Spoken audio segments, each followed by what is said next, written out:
The Silk Road was not a single paved highway stretching from one end of the world to the other. Instead, it was a complex and ever-changing network of routes that connected vast parts of our planet. For centuries, these paths served as the main arteries for trade and communication, linking the powerful empires of China with the bustling markets of the Middle East, the vibrant cultures of Africa, and the developing societies of Europe. It was a true testament to humanity's desire to connect, explore, and prosper. These routes crossed immense deserts, towering mountain ranges, and expansive grasslands, creating a bridge between civilizations that might otherwise have remained completely isolated from one another. This incredible network began to take shape more than 2,000 years ago. Its origins are often tied to the Han Dynasty in China, which sought to expand its influence and secure valuable resources like the strong horses of Central Asia.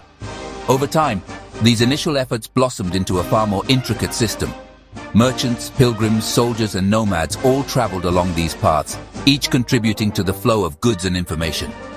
The name Silk Road itself is a more modern term, but it perfectly captures the essence of the trade, with Chinese silk being one of the most sought-after commodities that traveled westward along these ancient trails.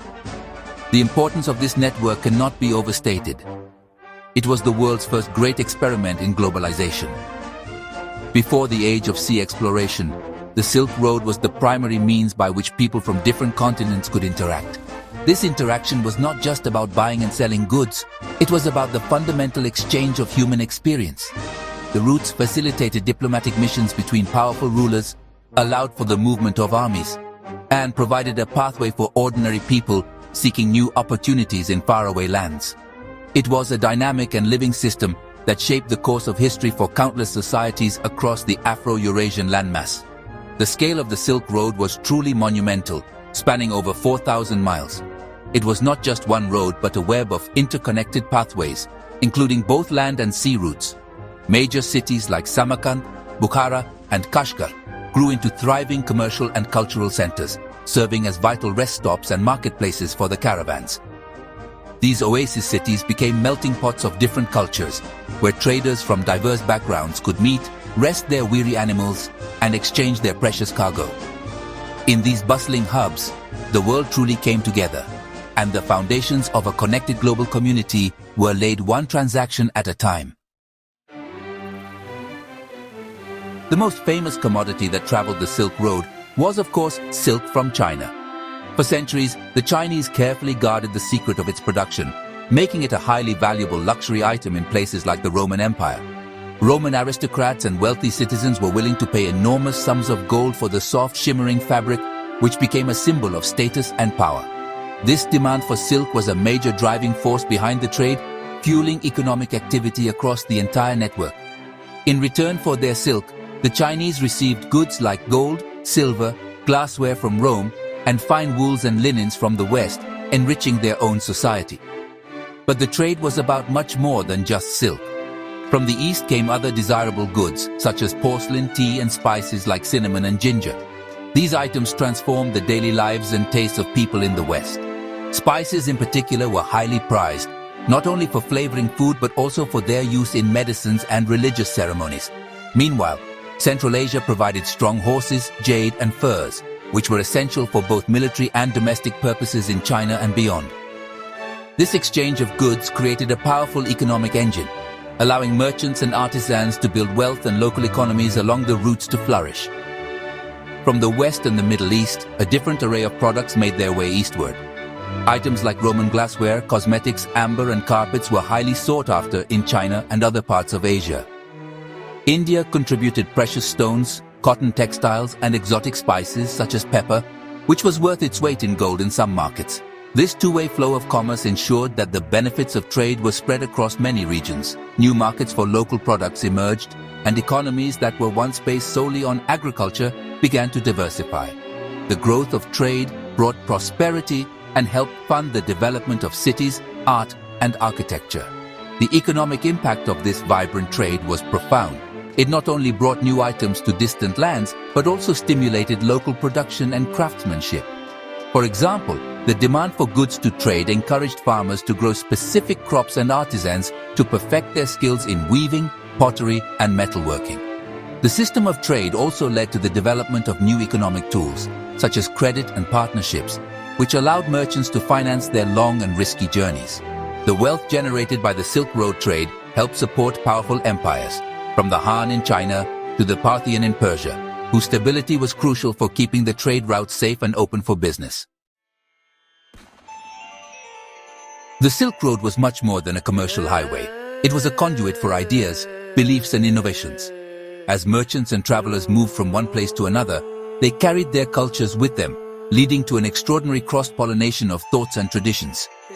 One of the most significant exchanges was the spread of major world religions. Buddhism, originating in India, traveled eastward along the trade routes into Central Asia and China, where it found millions of new followers. Monks journeying with caravans carried sacred texts and established monasteries in oasis cities, which became important centers of learning and faith along the way. Similarly, other religions also used the Silk Road to expand their reach. Christianity, particularly the Nestorian branch, found its way from the Middle East into Persia, India, and even parts of China. Manichaeism, a religion that blended elements of Zoroastrianism, Christianity, and Buddhism, also spread widely along these same routes. Islam, after its emergence in the 7th century, expanded rapidly across Central Asia, carried by Arab armies, merchants, and missionaries. This movement of faiths created a diverse and often tolerant religious landscape in many of the cities along the Silk Road, where different communities coexisted and exchanged philosophical ideas. Artistic styles and techniques also migrated across continents. For example, Greek and Roman artistic influences, brought eastward after the conquest of Alexander the Great, blended with Indian and Buddhist traditions to create a unique Greco-Buddhist art style. This is most famously seen in the statues of the Buddha in places like Gandhara, which often feature realistic, human-like faces and draped robes reminiscent of classical sculptures. Chinese artistic motifs, such as dragons and phoenixes, also appeared in Persian and Islamic art, while new musical instruments and dance forms were shared between cultures, enriching the artistic heritage of all. Scientific and technological knowledge flowed freely in both directions as well. Papermaking, a Chinese invention, traveled westward and eventually revolutionized communication and record-keeping in the Islamic world and Europe. Gunpowder, another Chinese innovation, would later transform warfare globally. In the other direction, advancements in mathematics, astronomy, and medicine from India and the Islamic Golden Age were transmitted to China. This exchange of knowledge spurred innovation and progress across civilizations, demonstrating that the connections forged by trade were just as important for the mind and spirit as they were for the economy. Traveling the Silk Road was an incredibly difficult and dangerous undertaking. The geography itself presented immense obstacles that tested the limits of human endurance. Merchants and their caravans had to cross some of the most unforgiving landscapes on Earth, from the scorching heat of the Taklamakan Desert, known as the Sea of Death, to the freezing, oxygen-thin passes of the Pamir Mountains, nicknamed the Roof of the World. Water was scarce, and sandstorms could appear without warning, capable of burying entire caravans. Many travelers did not survive these journeys, succumbing to exhaustion, dehydration, or the harsh and unpredictable weather conditions. Beyond the natural dangers, traders faced constant threats from bandits and raiders. The immense wealth carried by the caravans, including silk, spices, and precious metals, made them attractive targets for thieves. Traveling in large, well-armed groups offered some protection, but the risk of attack was always present, particularly in remote areas far from the authority of major empires. Political instability also posed a significant challenge. When empires like the Han or Mongol collapsed, the routes often became more dangerous as local warlords vied for control, disrupting the flow of trade and making the journey even more perilous for everyone involved.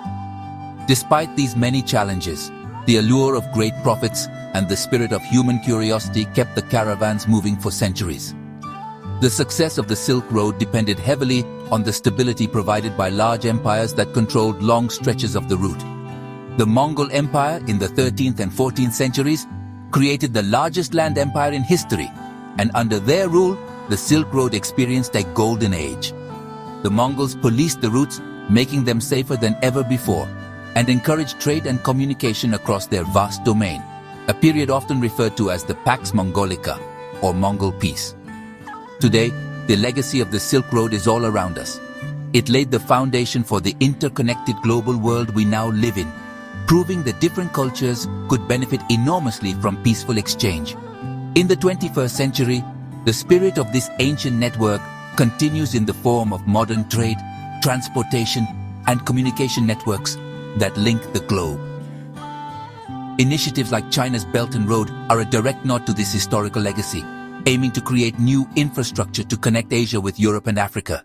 The Silk Road reminds us that the desire to connect, trade, and share ideas is a timeless human endeavor that continues to shape our world.